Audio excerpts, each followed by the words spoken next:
This is the all-new Honda ZR-V, a dynamic and sporty SUV, which fits in with the Honda lineup perfectly, whilst also moving them up a gears in the motor industry.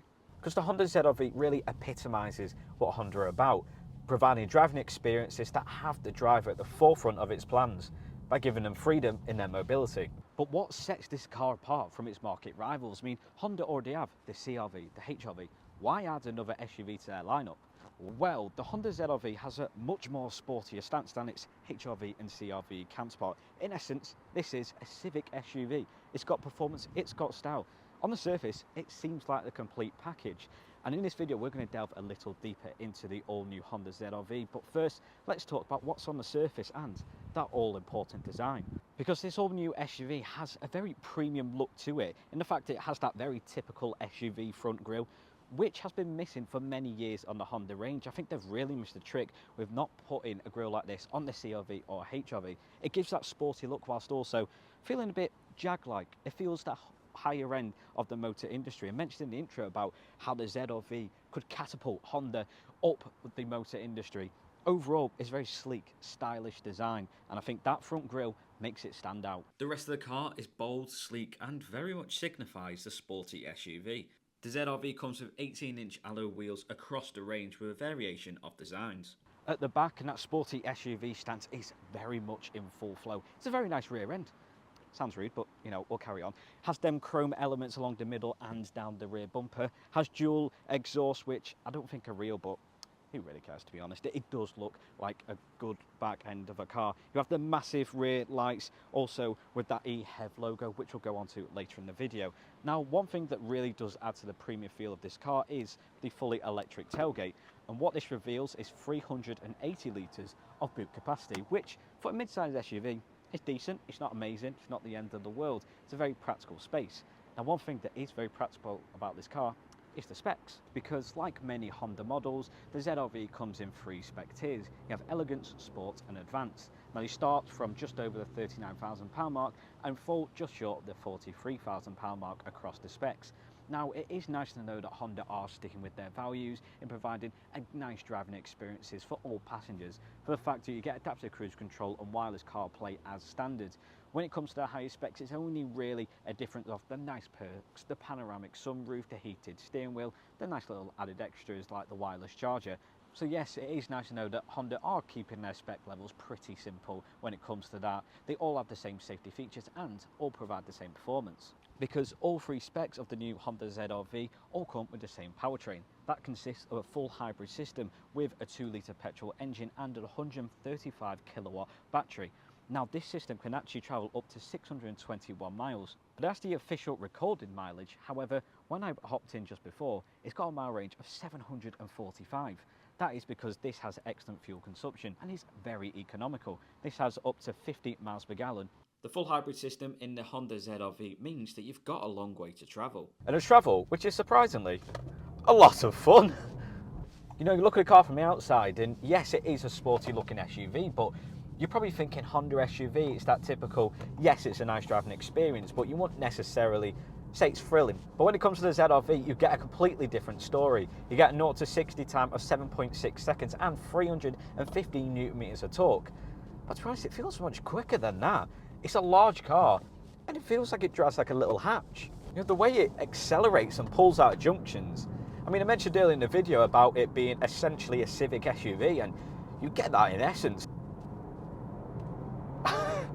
It's actually really fun. Now, the driver's position, although this car isn't necessarily ridiculously tall, you know, if you compare it to the Mazda CX-5, then it actually fares short of, so it's not the biggest car in the world. However, you do feel like you sit quite high up. It feels like a premium SUV in that driver's position, whilst also feeling a bit like a Honda Civic when you're driving because of that performance.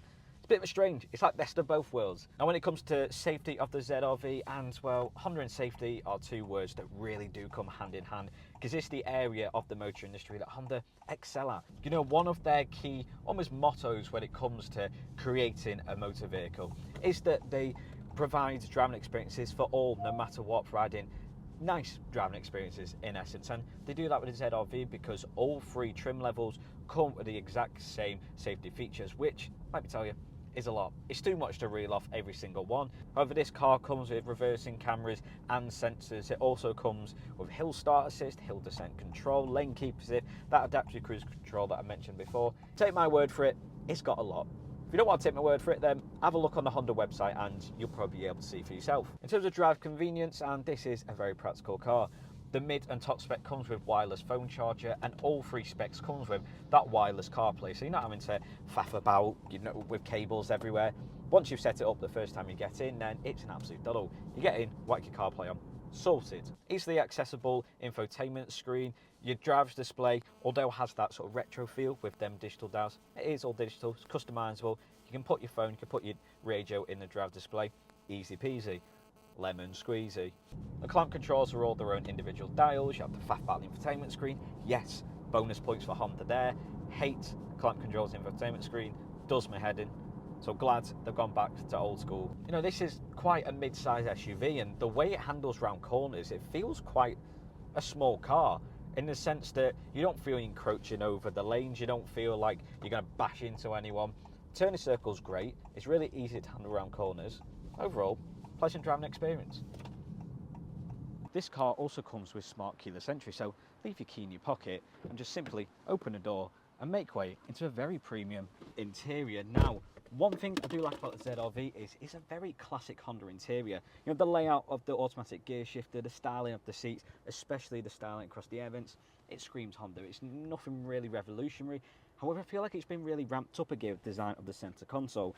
Nice bit of storage under here. This centre module that's elevated from the rest of it just really adds that sort of pizzazz, let's say. The infotainment screen is exactly the same as what you see in the Civic. The new HR-V has built-in navigation, as I mentioned before, wireless CarPlay, and the mid and high spec also has the wireless phone charger. Decent amount of storage in the centre armrest. You have fully electric seats with also 2 safe seating positions, which just make it easier if they're sharing the car, you know, with the wife, and she's got shorter legs than you. I mean, not many people have shorter legs than me, but it could be a possibility, I hope. You've got a digital drive display which shows all your adaptive cruise control settings, your lane keep assist, and also how much mile range. So I can actually see I've got 744. Just want to emphasise that this car at the current state can travel up to 744 miles. What other car on the market is doing that? The panoramic sunroof, which comes with a top spec, do you know what, just really adds it up a gear. It comes with a wireless charger. You also have another USB socket here, and also when it comes to the back, you have a further 2 USB sockets, well, they're actually USB-Cs in the back. You also have a nice centre armrest, which actually makes it very comfy for a long drive. I like the fact that it's solid. I mean, I remember when I reviewed the Honda Civic, it sort of just flopped down. This, very rigid, very comfy. Now, when it comes to storage in the back, then you obviously have a pocket in the back of the seats. There's not really much storage in the back. There's only cup holders, which I think are a bit redundant for the fact you have cup holders in the centre console. The fact you have that panoramic sunroof really elevates the back of this car. This could be really nice on a long drive. There's decent amount of legroom, decent amount of headroom, and that panoramic sunroof will just make it a really pleasant drive. So then, there you have it, the all-new Honda ZR-V. A very dynamic, a very sporty SUV, both in stance and also in nature. That 2-litre petrol engine in that full hybrid technology makes this a very fun drive. This is a mid-size SUV. Do you know what? It really does feel like a Honda Civic. This performs well out on the road with that 7.6 0 to 60 time and 350 Newton meters of torque. Overall, I think this is a complete package. This is really going to make people, I think, come back to Honda. With their HR-V and ZR-V, it feels like it's for the older generations. This is a very good package. Now, if you are interested in this vehicle, or in fact any other Honda vehicle, then why don't you contact one of our free Hullcroft Honda sites. These can be found in Stoke, Cheshire Oaks and Warrington.